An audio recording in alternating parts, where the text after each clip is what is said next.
எங்களுடைய கேரக்டரையே புரிஞ்சிக்க மாட்டீங்களா?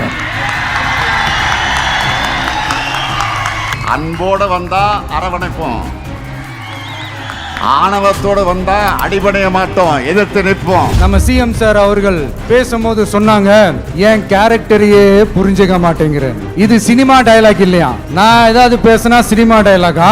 சார் பேசினா அது சினிமா டயலாக் இல்லையா? சிலப்பதிகாரத்துல இருந்து எடுத்ததா அந்த லைன். என் கேரக்டரையே புரிஞ்சிக்க மாட்டேன்றது. உங்களை எப்படி தான் சார் புரிஞ்சுக்கிறது?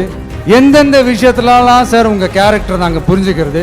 அதையும் நீங்களே சொல்லிட்டீங்கன்னா கொஞ்சம் நல்லா இருக்கும் சார். ஆனா ஒண்ணு, தமிழ்நாட்டுல ஆட்சி செய்யற நீங்களும் சரி, ஒன்றியத்துல ஆட்சி செய்யறவங்களும் சரி, நீங்க ரெண்டு பேரும் முதல்ல என்னோட கேரக்டரை புரிஞ்சுக்கணும் சார்.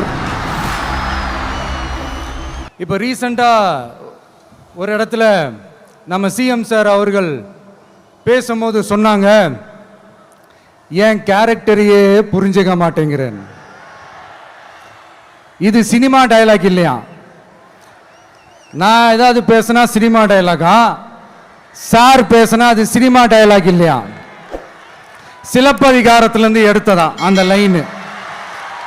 என் கேரக்டரையே புரிஞ்சுக்க மாட்டேன்றது. உங்களை எப்படி தான் சார் புரிஞ்சுக்கிறது? எந்தெந்த விஷயத்துலலாம் சார் உங்க கேரக்டர் நாங்க புரிஞ்சுக்கிறது? அதையும் நீங்களே சொல்லிட்டீங்கன்னா கொஞ்சம் நல்லா இருக்கும் சார். சட்டம் ஒழுங்குல நாடே சந்தி சிரிக்குது, அதுலையா? பெண்கள் பாதுகாப்புல நாடே சந்தி சிரிக்குது, அதுலையா? பொய் வாக்குறுதிகளா கொடுத்து ஏமாத்தி ஆட்சிக்கு வந்தீங்களே, அதுலையா? எதுல தான் சார் உங்க கேரக்டர் நாங்க புரிஞ்சுக்கிறது? ஆனா ஒண்ணு, தமிழ்நாட்டில் ஆட்சி செய்யற நீங்களும் சரி, ஒன்றியத்தில் ஆட்சி செய்யறவங்களும் சரி, நீங்க ரெண்டு பேரும் முதல்ல என்னோட கேரக்டரை புரிஞ்சுக்கணும் சார். என்னோட கேரக்டர்னு சொன்னது நம்ம மக்களோட கேரக்டரை. 2026 சட்டமன்ற தேர்தலோட அந்த கேரக்டரே கொஞ்சம் வேற மாதிரி சார். அதை கொஞ்சம் தயவு செஞ்சு நீங்க புரிஞ்சுக்கணும் சார்.